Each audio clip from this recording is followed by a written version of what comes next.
HD.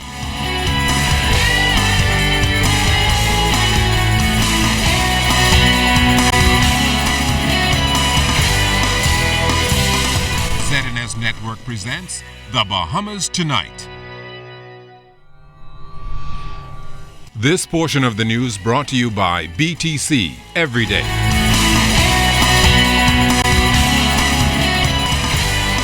A police officer among two killed in a vehicle collision early this morning. Good evening, everyone. I'm Charisma Robinson. And I'm Chris Saunders. Thank you so much for joining us tonight. Police officers spent the morning investigating the tragic death of one of their own. The young man was a passenger in a vehicle that lost control at the East Street South and Malcolm Road intersection before slamming into a utility pole. The mangled wreckage claimed the life of the driver and the officer while seriously injuring a backseat female passenger. Clint Watson was at the scene shortly after police launched their investigation. Family members of the two men killed in this morning's crash say they were notified by the only survivor in the car wreck. It was reported that shortly after 4 a.m., the three were returning from a party and were a short distance away from their Pinewood Gardens homes when they reportedly swerved while driving south on East Street to avoid a black vehicle. They lost control of their car and slammed into a utility pole at the intersection of East Street and Malcolm Road. The female who was in the backseat of the white Chevy Malibu car was rushed to hospital. ZNS News spoke with the aunt of the driver. By the time we got here, they said that the person of the truck, I don't know, but the person of the truck and other persons were trying to comfort them and praying with them. So I guess that's a good thing. And of course, I mean, this is never the best news in the holidays. No, it's not. How is the family? I don't know how his mother's gonna be, because that's an only child. He's an only child. Fayna Smith says both deceased were reportedly best friends and in their early 20s. Wesley Gator, a police officer, was stationed at the Wolf Road Police Station, recently transferred from Exuma. He was the father of a 6-month-old baby. The driver was Travis Sweeting, an employee of the Atlantis Resort. At the scene were senior police officers and the force's chaplain, Father Stephen Davies. Evidence of the badly mangled wreckage lends support to the fact that speed played a factor, but Assistant Commissioner of Police Stephen Dean did not want to speculate. We don't want to assume anything. We don't know what happened, but I can tell you our investigators are well trained, and at the end of their investigation on the scene, they will be able to tell you exactly what their views are and what might have happened. The incident taking place at a major thoroughfare, police were forced to divert morning traffic and move quickly to complete their investigations to minimize the impact to rush hour traffic. Gator's aunt, Veronica Nesbitt, talked about the life bond both men shared. They were best friends from little kids, from primary school straight up, class together, staff, godfather for a 6-month baby for the officer, uncle, brother, advisor, mentor, everything in the family for the Nesbitts, the Gators. He keeps all the nieces, cousins, everybody in line. And with just over 2 weeks left in the year, police are encouraging motorists to slow down and also to be extremely cautious and careful while driving on the roadway. Pay attention. You have to pay attention. You cannot be texting on your cell phones. You cannot be drinking alcohol. You cannot be running conversation. You must pay attention because a lot of people are on our streets. Clint Watson, ZNS Network News.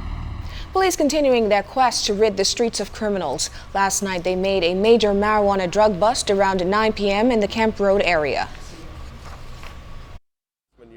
I went to a home on Cooper's Terrace where they were able to arrest 2 adult males after they found over 100 pounds of marijuana in the home. Those persons are in custody and we'll be looking at them, particularly to this matter and possibly some other matters pertaining to drugs. A daring robbery yesterday at Royal Bank of Canada's JFK Drive branch, making its round on social media, eliciting shock and dismay at the brazen act. In the video, a car reverses into the RBC location and a young man jumps out, accosts and robs a woman of her handbag and other possessions, and then speeds off, all happening within 7 seconds and in broad daylight. In light of this incident and the increase of armed robberies during the Yuletide season, police are being proactive by asking members of the public, especially women, to be more cautious as they move about in the coming days. A small person, travel less cash. If you could get credit cards or debit cards, they are more helpful to us. As the case may be, the less cash, the less jewelry that you're traveling with. If you pull up to particularly a shopping plaza, Don't just jump out of your car. Look, see who's parked on the side of you. Look, see who's walking around. See who's looking at. It might be a thing you say, I don't like what I'm saying. And go to that gut feeling. When that gut feeling telling you that something is wrong, most times something is wrong. Police on the alert. Police will be everywhere. In addition to our operations being run, we'll be coming into the crime prevention issues. We'll be going to business places and issue the crime tips to our residents and everybody. We want people to have a happy Christmas. Jurors heard testimony from a number of witnesses today in the murder trial of Patrick Keita Rose and Rashad Sullivan. The two defendants are accused of killing Dario China Knowles 2 years ago. Knowles was found shot to death and lying in the street on Lincoln Boulevard near Cordo Avenue. During today's proceedings, Rose's brother, Police Constable Carlos Carey, testified that he was called to his mother's house back on December 9th of 2012, shortly before his brother, Patrick Keita, was taken away in handcuffs by police for questioning in connection with the matter. Carey testified that he told his brother, quote, "Do nothing, fear nothing," and he recalled that his brother responded that he did not do it. Now both sides closed their case today. Closing addresses will take place on Monday before Justice Bernard Turner. Also from the courts, the young man police believe to be responsible for a shooting death taking place last week had his day in court today.